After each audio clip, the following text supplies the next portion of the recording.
Bonjour à tous, c'est Seb Chéniaud. Nous voici au deuxième tuto, celui qui va aborder les 10 conseils pour que vous ayez tout le potentiel de la réalisation de votre première épreuve.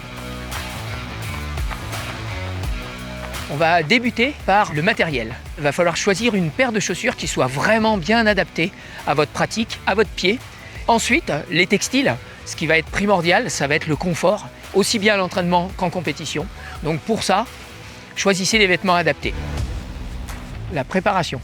Commencez par des sorties plutôt courtes et surtout, l'endurance fondamentale, c'est ce qui va faire 80% à peu près de votre préparation.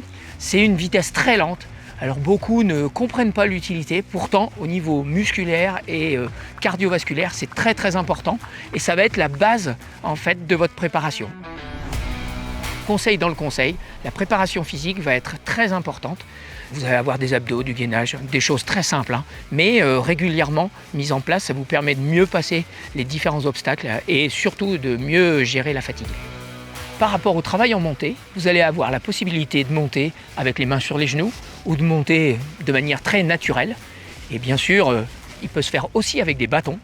Ne prenez pas les bâtons le jour de l'épreuve. Si vous ne les avez pas utilisés pendant vos entraînements, vous risqueriez d'avoir quelques désagréments.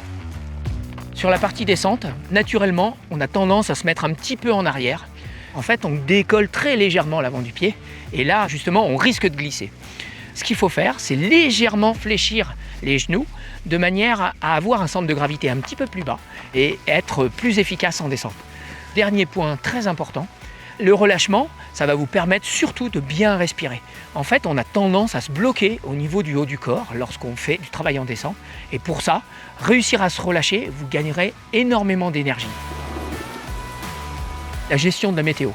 Lors des épreuves, les organisateurs checkent la météo très souvent de manière à pouvoir pallier à tout changement et à toute problématique que vous pourriez rencontrer pendant votre épreuve. Donc écoutez bien, prenez bien les informations et surtout le matériel qui soit vraiment bien adapté à ça. Pensez que vous ne prenez jamais trop de vêtements. Il vaut mieux trop que pas assez parce que les risques derrière peuvent être vraiment importants. Hydratation, nutrition, primordial. Planifiez ce que vous allez manger de manière à emmener les quantités nécessaires et pensez à bien boire et à bien manger régulièrement de manière à ne pas avoir de baisse de régime et être pleinement satisfait de votre épreuve. En amont, il vous faut faire un plan sur ce que vous allez rencontrer au ravitaillement, les espacements entre chaque. Et ça va être important de bien le gérer et le planifier avant votre épreuve. C'est aussi très important lorsque vous allez faire des sorties un petit peu plus longues, de savoir où est-ce que vous êtes susceptible de rencontrer des points d'eau, des fontaines ou des endroits tout simplement où acheter quelque chose à manger. Sur la gestion du corps, déjà, ne partez pas trop vite et surtout, écoutez votre corps. Les douleurs, les petites choses qui vont vous pourrir la vie, ce sont des messages de votre corps. Donc écoutez tous ces messages-là, c'est très important. La préparation mentale. Visualisez votre épreuve, ça vous permet vraiment de vous projeter. Il y a des moments qui vont être difficiles, il faut rester positif, il faut rester vraiment dans l'optique de réussite. Pensez à lever la tête, à profiter des environnements dans lesquels vous allez évoluer.